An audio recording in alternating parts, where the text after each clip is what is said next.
All right, Aiden, I know it sounds crazy, but my plan is to spend the night on the top of that tower. We're doing what now? Look, I think it's gonna be fine as long as my sleepwalking habit doesn't act up again. Rue, what do you think? I mean, it seems like a fun adventure, but I don't know why you'd ever want to leave this paradise. And I don't think you really have what it takes.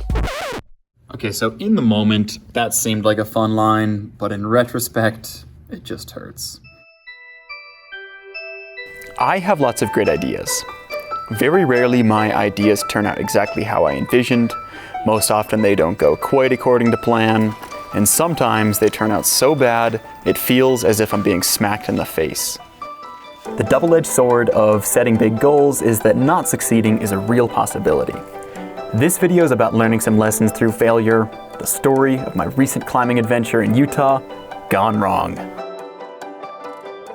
This video was sponsored by Fantic, but more on that later. Castleton Tower is perhaps the most iconic desert tower of all time. I mean, look at this crazy car commercial from the 60s that was filmed here.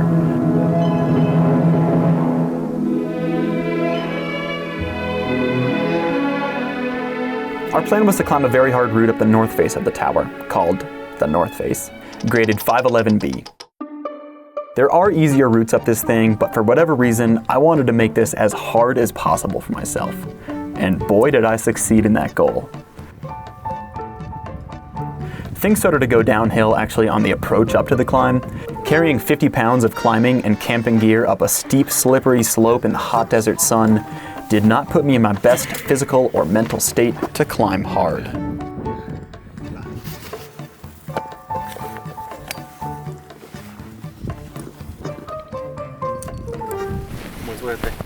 Gracias, amigo. Yeah, Noah.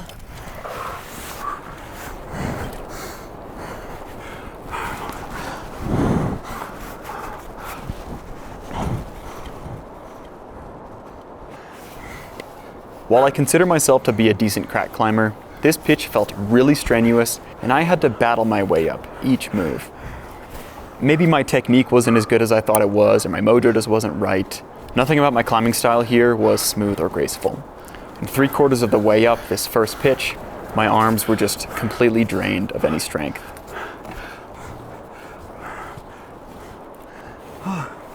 Oh, take.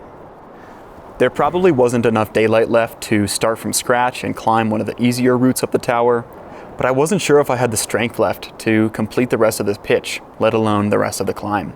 It was hard for me to tell if this situation called for just pushing through the difficulty, hoping the rest of the climbing would ease up, or if I had actually bitten off way more than I could chew, and if bailing was the smartest move. After some time spent contemplating, I decided to give up.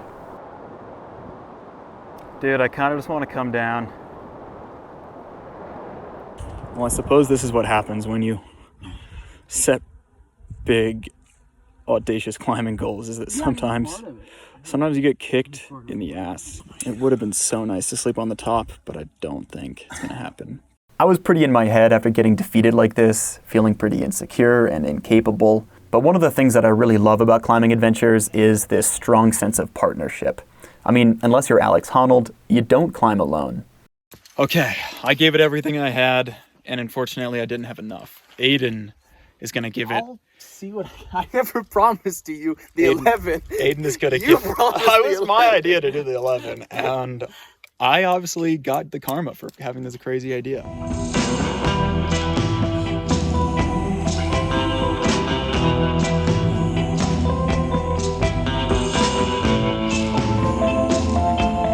Through a combination of pulling on the rock and gear he stuck in the crack, Aiden battled his way up the last section of this 511 pitch, reaching the permanent anchors so that we could retrieve all of our gear.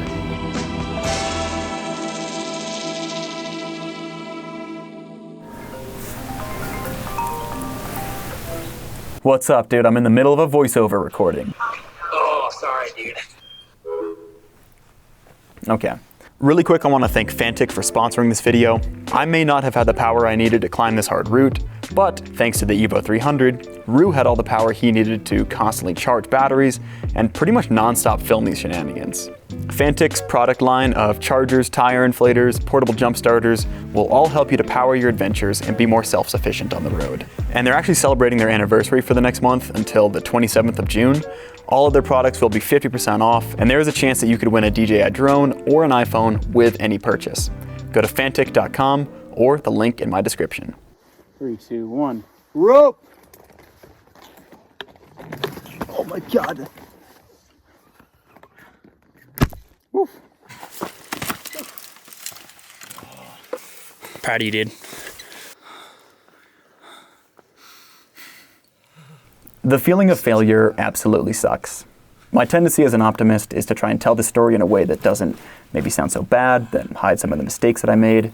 But I'm going to try to not do that and just say I wasn't good enough. We are going down in sort of this controlled landslide. To say that with no caveats is hard, but also powerful. Admitting weakness is the only real way to learn and to grow stronger. Gotta just dump the rocks out.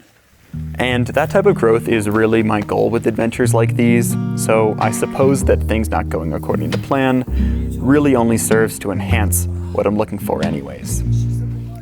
And while failing on this objective did feel like a big letdown, I also have to remember that this arbitrary, weird goal of climbing a random pile of rocks and sleeping on it really doesn't matter. I got to experience a beautiful climb in a beautiful place with my good friends, and it can't get much better than that.